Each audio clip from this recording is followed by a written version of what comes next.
आज प्रधानमंत्री मोदी ने जन्मदिन की बधाई देने के लिए 2 ट्वीट किए। एक एनसीपी के अध्यक्ष शरद पवार को, दूसरा ट्वीट दक्षिण भारत के सुपरस्टार रजनीकांत को। इन दोनों ट्वीट में रजनीकांत को दी गई बधाई के बहुत गहरे मायने हैं।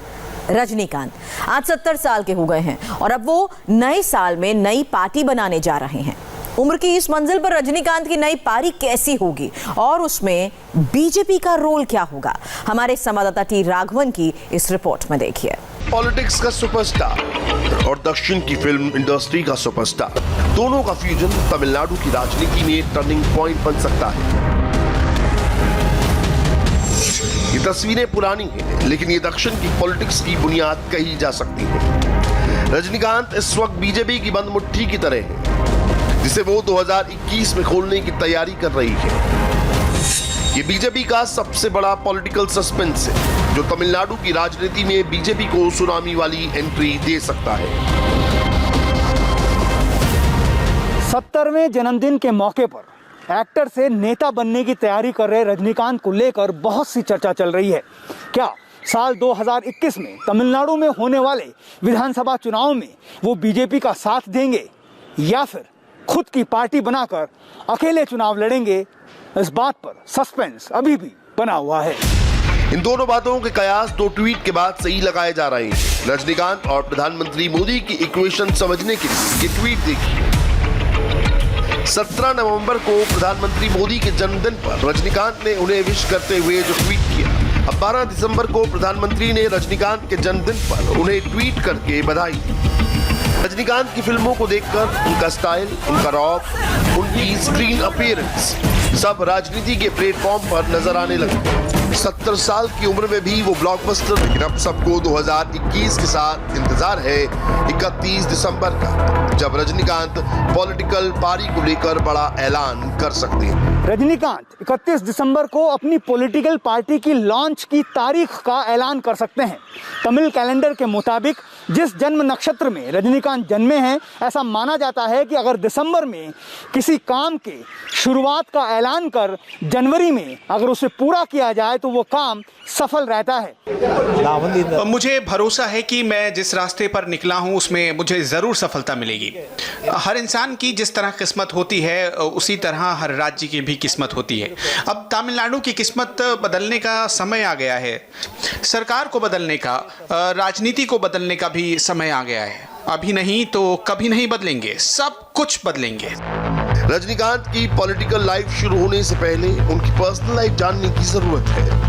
हर नेता को समझने में काम आती है। क्या आप जानते हैं कि रजनीकांत फिल्मों में हीरो बनने से पहले बस कंडक्टर थे? इसीलिए सुपरस्टार बनने का उनका सफर बहुत कुछ बताता है कि वो 1950 में जन्मे रजनीकांत का असली नाम शिवाजी राव गायकवाड़ है। उन्हें बचपन से एक्टिंग का शौक था। बेंगलुरु में स्कूल में होने वाले नाटकों में हिस्सा लेते थे। परिवार की माली हालत बहुत अच्छी नहीं थी, इसीलिए बड़े होने पर उन्होंने बस कंडक्टर की नौकरी की और इसी दौरान अपने शौक को आगे बढ़ाते हुए उन्होंने मद्रास फिल्म इंस्टीट्यूट में दाखिला लिया और वहीं से सुपरस्टार रजनीकांत इन मेकिंग का चैप्टर शुरू हो गया। 1975 में अपूर्व रंगल नाम की तमिल फिल्म उनकी पहली पिक्चर थी। फिल्म में कमल हासन हीरो थे, रजनीकांत सहायक अभिनेता की भूमिका में थे। फिल्म हिट हुई, 3 नेशनल अवार्ड जीते और फिर उनकी फिल्मी गाड़ी चल पड़ी। इसके बाद रजनीकांत ने कई हिंदी फिल्मों में भी काम किया। 1988 में ब्लडस्टोन नाम की हॉलीवुड फिल्म में काम किया, लेकिन 1995 में अंडरवर्ल्ड पर बनी फिल्म बादशाह ने उन्हें सुपरस्टार बना दिया। इसी तरह रजनीकांत दक्षिण से लेकर पूरे भारत में नाम कमाने लगे थे। रजनीकांत ने नाम बहुत कमाया, लेकिन खुद को बहुत सिंपल रखा। 1981 में जब रजनीकांत की शादी हुई तो वो भी एक दिलचस्प किस्सा है। जब कॉलेज मैगजीन के लिए रजनीकांत का इंटरव्यू करने आई लता, रजनीकांत को इतनी अच्छी लगी कि उन्होंने लता को अपने जीवन संगनी बना लिया। अब उनकी 2 बेटियां सौंदर्या और ऐश्वर्या हैं।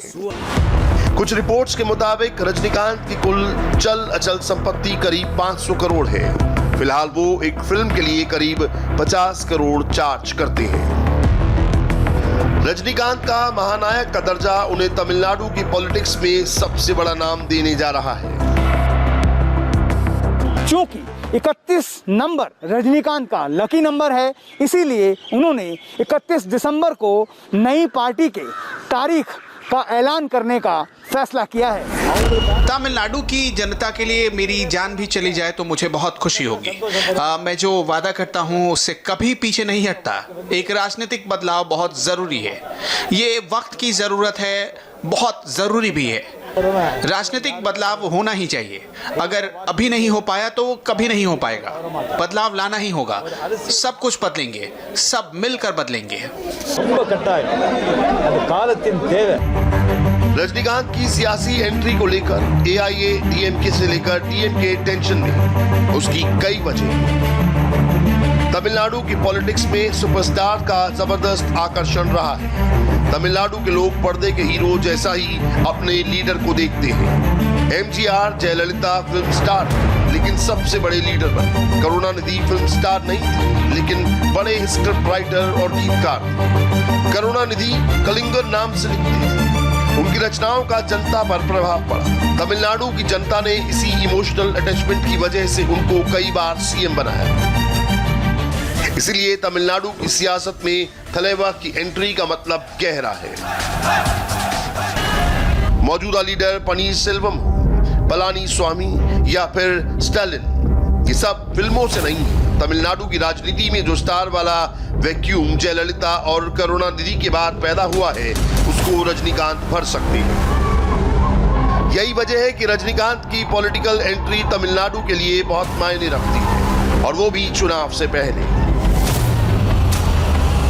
ऐसे में बीजेपी को लगता है कि रजनीकांत की मदद या फिर उन्हें साथ देकर वो तमिलनाडु की सियासी जमीन में अपने लिए जगह बना सकती है। अगर इन चुनाव में बीजेपी का वोट शेयर बढ़ता है और वो कुछ सीटें जीतने में कामयाब होती है, तो 2026 में उसकी राह आसान हो सकती है। तमिलनाडु में सियासी तौर पर बीजेपी मजबूत स्थिति में नहीं है। साल 2016 के विधानसभा चुनाव में बीजेपी को मात्र 1.8% वोट मिले थे, जबकि 2019 के लोकसभा चुनाव में एनडीए का वोट प्रतिशत 4% तक जा पहुंचा। इसमें से आधे से ज्यादा वोट बीजेपी के खाते में पड़े थे।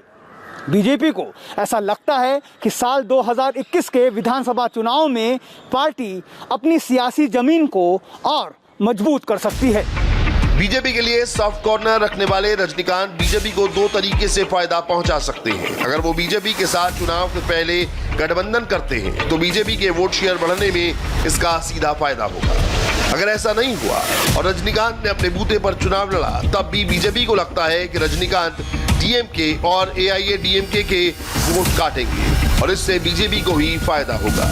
रजनीकांत की बीजेपी से करीबी किसी से छुपी नहीं है। रजनीकांत ने नोटबंदी, जीएसटी, सर्जिकल स्ट्राइक और आर्टिकल 370 को हटाने जैसे मोदी सरकार के फैसलों का स्वागत किया था। इसके बाद उनकी बीजेपी से नजदीकी बढ़ने लगी, लेकिन पार्टी की घोषणा करने से पहले बीजेपी ने रजनीकांत को कई बार अप्रोच किया। हालांकि रजनीकांत से कोई पॉजिटिव जवाब नहीं मिला, जिसकी सबसे बड़ी वजह है तमिलनाडु की राजनीति का ताना बाना। तमिलनाडु की राजनीति द्रविड़ सेंटिमेंट के इर्द गिर्द घूमती है। यही वजह है कि द्रविड़ मुन्नेत्र कड़गम यानी डीएमके और ऑल इंडिया अन्ना द्रविड़ मुन्नेत्र कड़गम यानी एआईएडीएमके ने पिछले कई दशकों से तमिलनाडु पर बारी बारी राज किया है। इन दोनों पार्टियों का वजूद हिंदी विरोध से है, इसीलिए तमिलनाडु के लोग बीजेपी को आउटसाइडर के तौर पर देखते हैं और इस पार्टी को आर्य संस्कृति से प्रेरित पार्टी मानते हैं। रजनीकांत ने राजनीति में आने के संकेत 28 साल पहले 1992 में ही दिए थे, और वो अपनी लगभग हर फिल्म में एक डायलॉग ऐसा जरूर रखते थे जो इस बात का संकेत देता था कि वो जल्द ही अपनी राजनीतिक पारी की शुरुआत करने वाले हैं। लेकिन एआईएडीएमके सुप्रीमो जयललिता और डीएमके प्रमुख करुणानिधि की जिंदगी तक रजनीकांत ने राजनीति से दूर रहना ही सही समझा। 31 दिसंबर 2017 को पहली बार उन्होंने अपने राजनीतिक संगठन रजनी मक्कल मंडरम की शुरुआत की और कहा कि अब वो राजनीति में डेब्यू करेंगे। रजनीकांत चाहते थे कि साल 2020 में वे पूरे तमिलनाडु का दौरा करें और ग्रैंड स्टाइल में अपनी पॉलिटिकल पारी की शुरुआत करें, लेकिन किडनी ट्रांसप्लांट के चलते कोरोना काल में डॉक्टर्स ने उन्हें घर से बाहर निकलने से साफ इनकार कर दिया। मैंने कहा था कि राजनीतिक पार्टी शुरू करने से पहले लोगों के बीच जागरूकता लाना जरूरी है, उसके बाद ही पार्टी शुरू की जा सकती है। इसके लिए मैंने पूरे तमिलनाडु का दौरा भी प्लान किया था, लेकिन कोरोना की वजह से मैं ऐसा नहीं कर पाया। सबको पता है कि मेरी किडनी का ट्रांसप्लांट भी हुआ है। रजनीकांत अब भी फिल्म कर रहे हैं। ये उनकी नई फिल्म मन्नत है यानी बड़ा भाई का पोस्टर है। रजनीकांत की एक खासियत ये भी है कि वो अपनी हर फिल्म के रिलीज से ठीक पहले हिमालय की पहाड़ियों में चले जाते हैं। वो उन चुनिंदा एक्टर्स में से हैं जो अपनी फिल्म के पिट जाने पर डिस्ट्रीब्यूटर्स को पूरे नुकसान की भरपाई भी करते हैं। लेकिन अगर वो चुनाव में बीजेपी के साथ आते हैं तो नफा या नुकसान की चिंता बीजेपी को नहीं करनी चाहिए। रजनीकांत की पॉलिटिक्स में एंट्री ही बीजेपी के लिए तमिलनाडु में गेम चेंजर साबित हो सकती है। किसान आंदोलन के नाम पर देश विरोधी एजेंडा चलाने वालों को योगी आदित्यनाथ की चेतावनी, देखिए ब्रेक के बाद।